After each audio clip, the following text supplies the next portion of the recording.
Hi again, everybody. Welcome to Inside Golf. I'm Harry Donahue. Again, we are at the PGA Merchandise Show in Orlando, Florida. Now, today, I'm going to introduce you to some of the personalities that we have met over the past few days here at the Merchandise Show. Want a little example? How about Ron Jaworski? Yes, Jaws was here. You know, golf plays a big part of his business and personal life. How about the big timer, Charlie Reimer from Golf Channel's Morning Drive show. And Jaime Diaz, one of the most respected golf writers in the country. Jaime's got a new role with the Golf Channel. So, we got Jaws, we got the big timer, and Jaime Diaz, all part of today's show on Inside Golf from the PGA Merchandise Show. Inside Golf is presented by Destination Montco Golf. 54 courses, 300,000 yards. Check them out at montcogolf.com. By the First Tee of Philadelphia. The First Tee helps young men and women become better golfers, but most important, better people. Get involved. Visit thefirsttphiladelphia.org. By the Golf Association of Philadelphia. GAP, celebrating amateur golf since 1897. By Jersey Man Magazine, it's a Jersey way of life. And by Philly Man Magazine, bringing it to Broad Street. And by Inside Golf's partner since 1998, the Philadelphia Section PGA, experts in the game and business of golf. Take time to thank your local PGA golf professional. I'd be nowhere near the golfer or person that I am today without Cam. We don't hold our thoughts back with each other, and that's why we're able to be so successful. Jordan brought with him a tremendous desire to achieve, whether it was that first day that we met or every session thereafter. One of the epic performances. Accomplishing these lifetime goals, could not have done it without Cam. The best stories end in thanks. Share your story at ThanksPGAPro.com.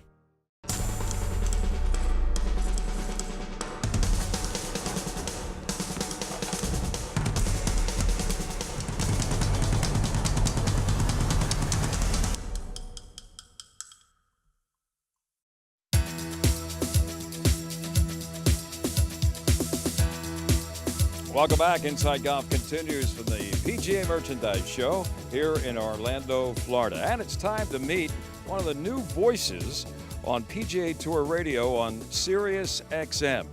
She is one of the best women teachers, one of the top 100 teachers in the country, men or women. Her name, Debbie Doniger.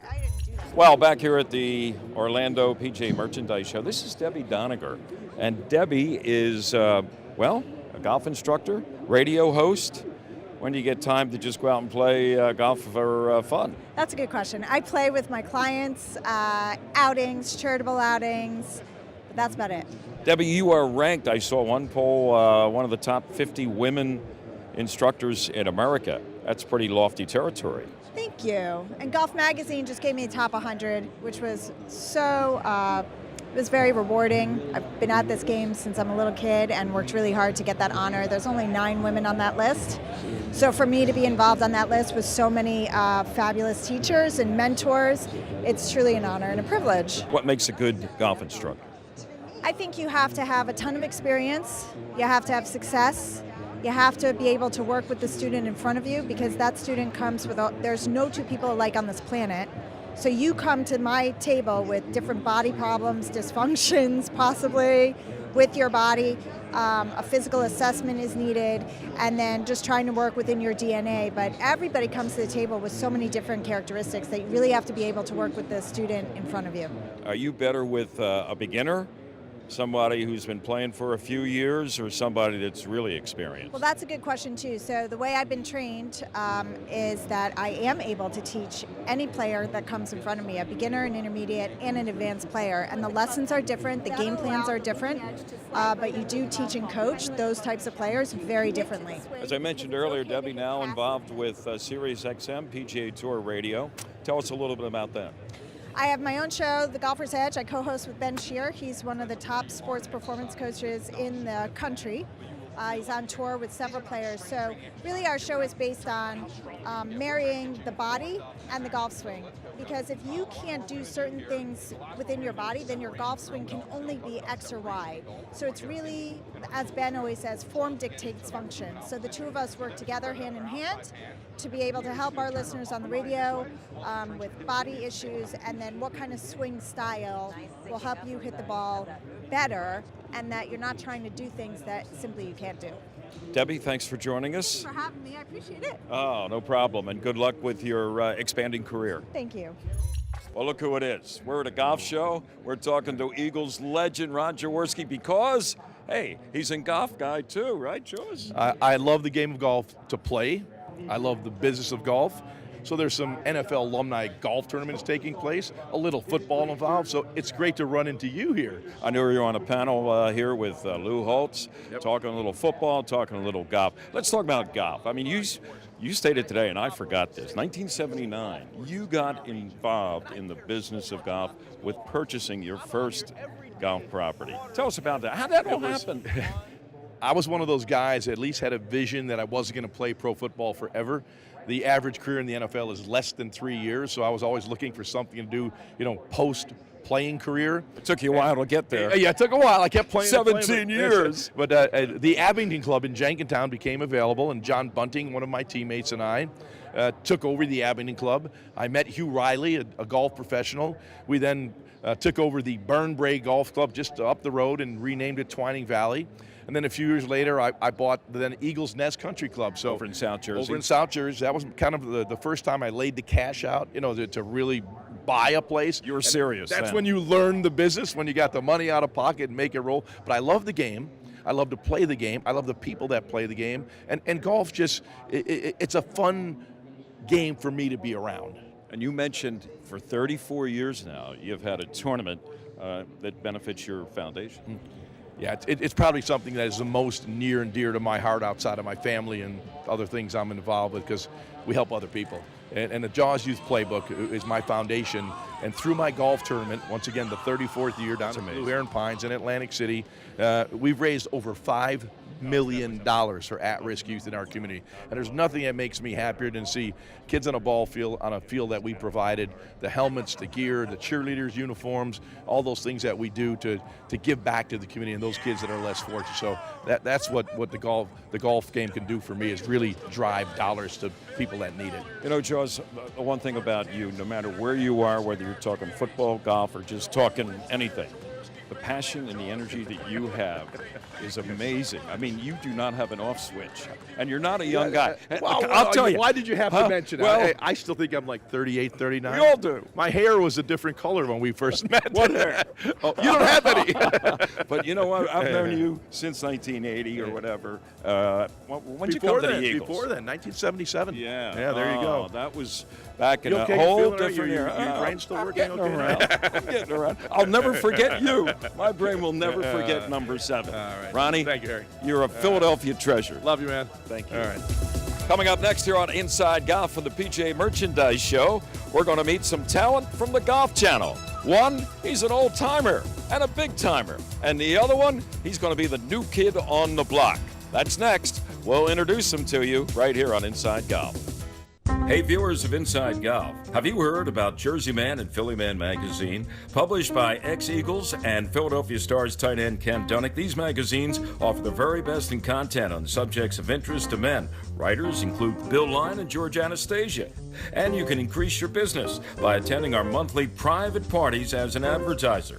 Call 856-912-4007 or email ken@jerseymanmagazine.com for more information. As long as there is fear, as long as there is curiosity, as long as there are undiscovered corners of the earth, and as long as there is willingness and desire, then you are capable of more. The BMW Championship is coming to Philadelphia September 2018. The top 70 PGA Tour players will be there. Will you?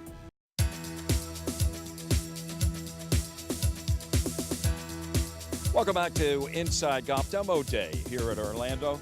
with our old pal, Charlie Reimer from the Golf Channel. Charlie, boy, you're looking good. You turned 50 and Can you're... we go over that good-looking part one more Let's time? say one more time. 3, 2, 1. So it's Charlie. You turned 50, which is like the new 30, and you're getting ready for the Champions Tour. I am, yeah. I have been working on my game really hard since probably the first of the year last year, and got off to a pretty solid start. I birdied the first hole. I shot around even par the first day, and I didn't play my best golf the next 2 days, but I learned a lot, and what I've put myself through to get back to where I look like a respectable golfer is something I'm pretty proud of. Toughest part, the mental part or the playing part, the athletic part of it? Is there any other part other than the mental part? I guess not. I didn't really talk about this heading into it, but prior to playing in that event, my last PGA Tour sanctioned event was a web.com event about 12 years ago, and I shot 88, 89, and I hit 17 provisional balls in 2 days. And it didn't settle very well with me, but there really wasn't much I could do about it. So when I saw I was sneaking up on 50, I thought, you know what?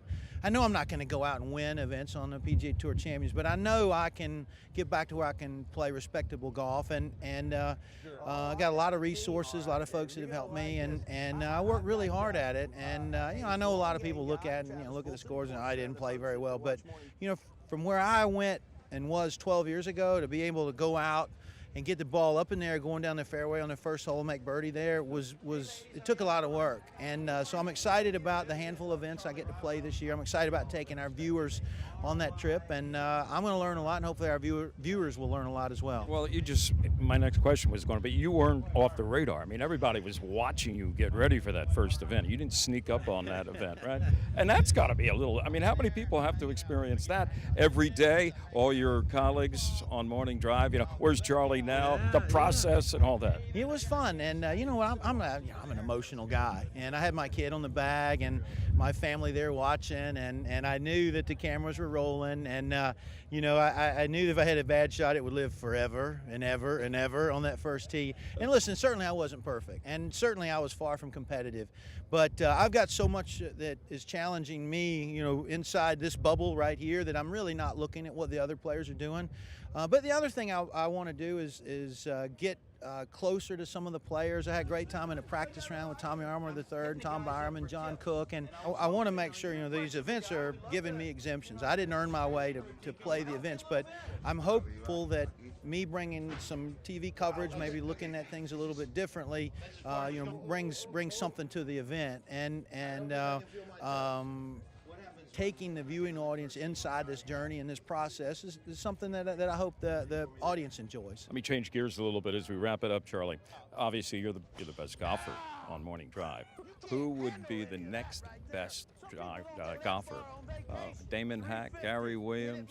Who would fall into that category? When you look at the analysts, I'm sitting in there with Robert Dameron, who's a PGA Tour winner. John Cook has had an amazing career. Paige McKenzie was a heck of a player. She had some back issues. So we got some folks that can play that are on the analyst side.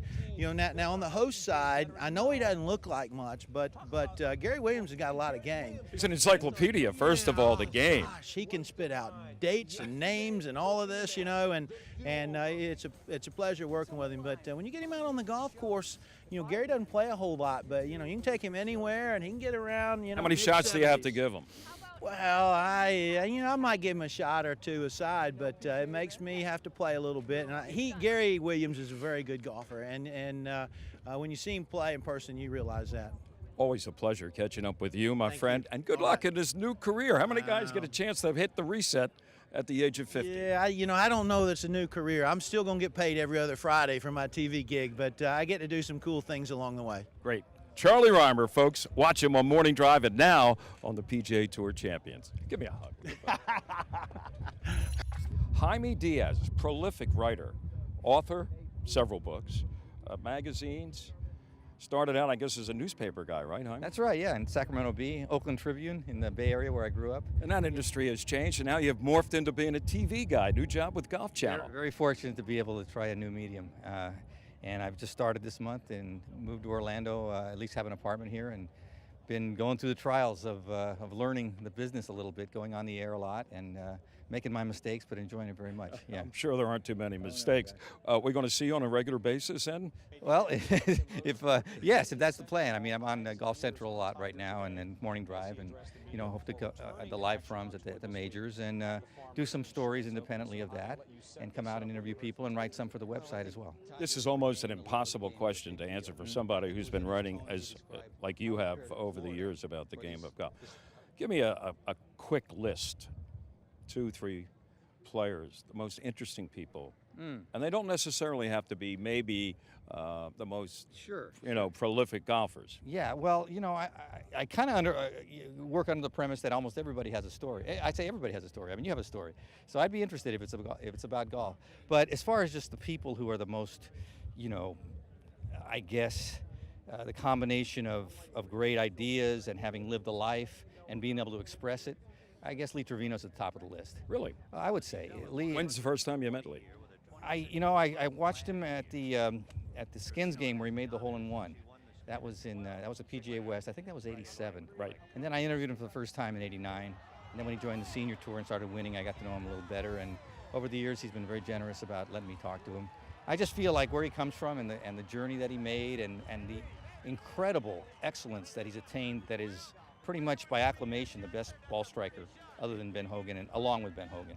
And even Ben Hogan used to watch Lee Trevino, actually. Really? I mean, people don't know that at Colonial. He was interested in the way Trevino hit the ball. But so he's got a million stories. You know how funny he is, but he's also very deep.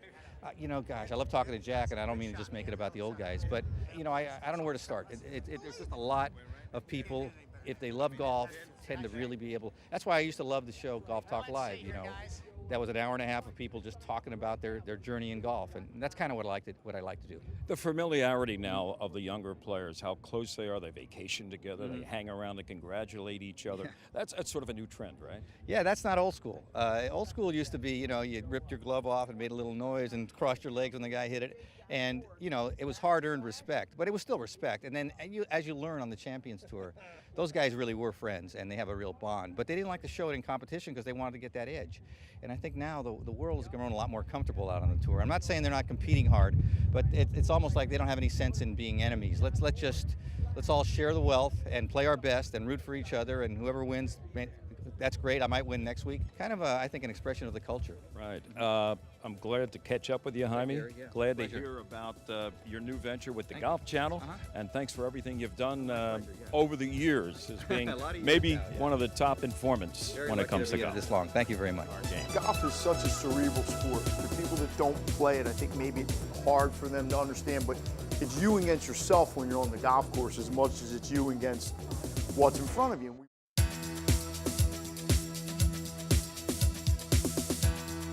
Welcome back. Inside Golf now continues from the historic Bluebell Inn in Bluebell, Pennsylvania, not far from Bluestone Country Club, which has a great deal for a membership, a 2-year membership. It's an incentive program, and to find out all the details, you can go to the club's website. It's bluestonecc.com.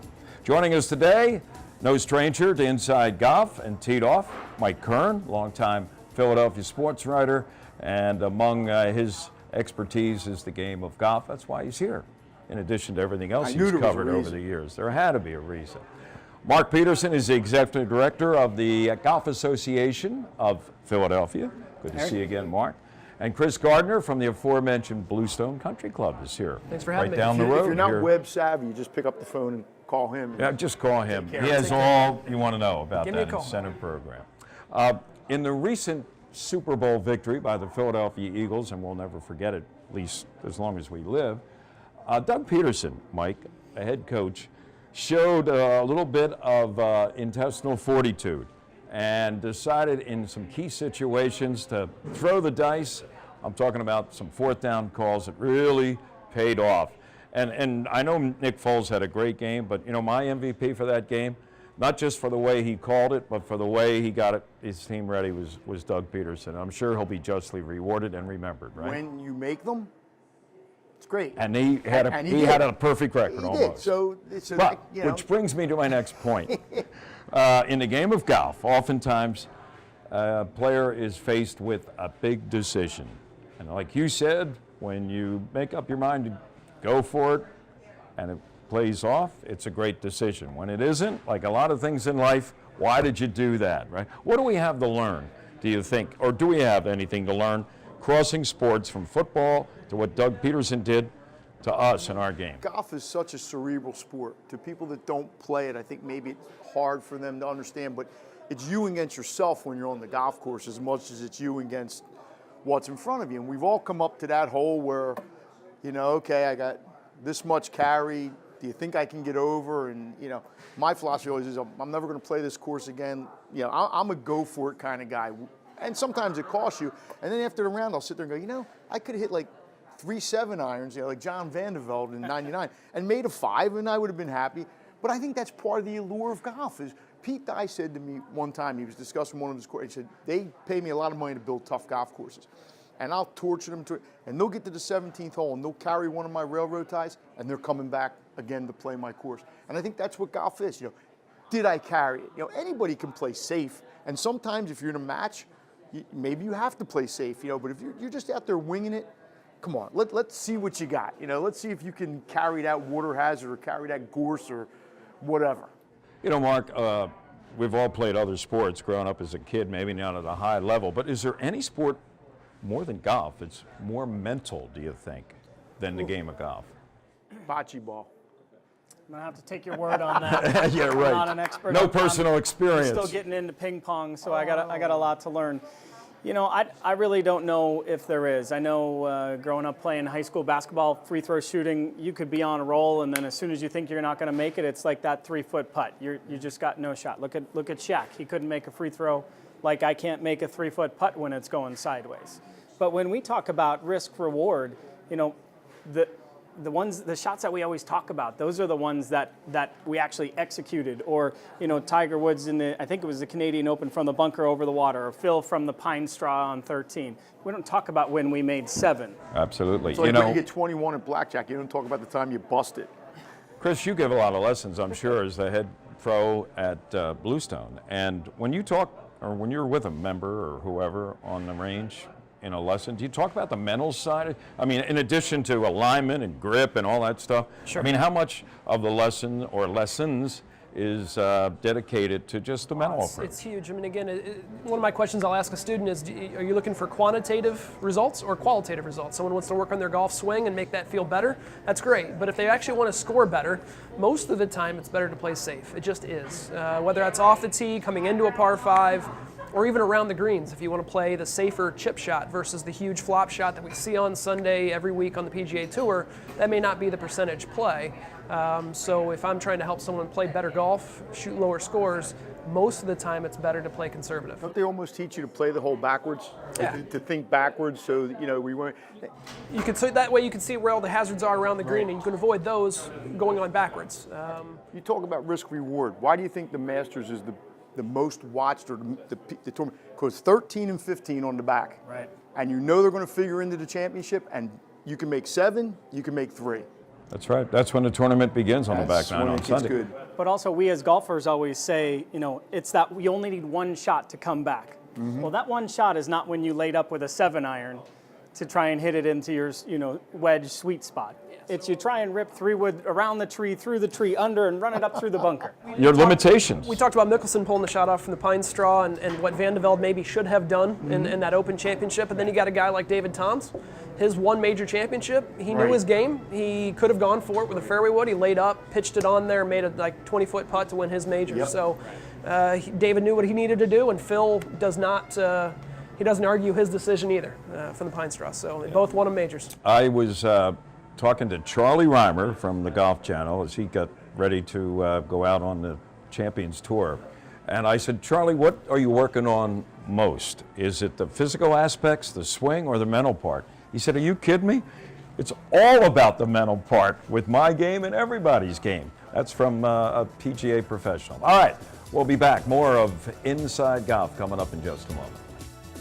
Located in Bluebell, just a short drive from Plymouth Meeting, Bluestone Country Club offers a setting that's close at hand but feels like a world away. Bluestone offers a championship caliber golf course, practice facilities including a large driving range, separate chipping and putting areas, and a staff of PGA professionals. At the Country House at Bluestone, you'll find excellent food, superb service, and an outstanding setting.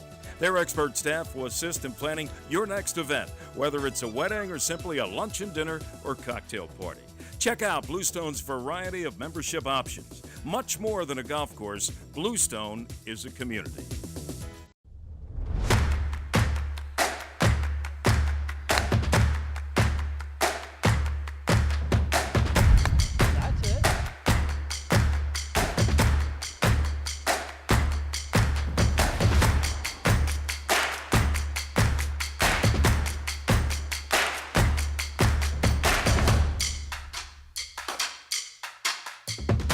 The first tee of Greater Philadelphia, where golf is more than a game. When I got back from the Gulf War, I was afraid to leave my house for 5 years. Clearview Hope and Renee Powell saved my life. When I started Clearview Hope, I wanted to do all that I could to help our nation's women military veterans. Renee, with golf, you have empowered all of us, and we just cannot thank you enough. The best stories end in thanks. Share your story at ThanksPGAPro.com. That's going to do it for this week's edition of Inside Golf from the PGA Merchandise Show in Orlando. Our thanks to Jaws, to the big timer, Charlie Reimer, to Jaime Diaz, and how about one of the top 100 teachers in the country, Debbie Doniger. I'm Harry Donahue, and remember, no matter how bad it's going for you out there, don't pick up. See you next time on Inside Golf. Inside Golf is presented by Destination Montco Golf. 54 courses, 300,000 yards. Check them out at montcogolf.com. By the First Tee of Philadelphia. The First Tee helps young men and women become better golfers, but most important, better people. Get involved. Visit thefirstteephiladelphia.org. By the Golf Association of Philadelphia. GAP, celebrating amateur golf since 1897. By Jersey Man Magazine. It's a Jersey way of life. And by Philly Man Magazine, bringing it to Broad Street. And by Inside Golf's partner since 1998, the Philadelphia Section PGA, experts in the game and business of golf. Take time to thank your local PGA golf professional.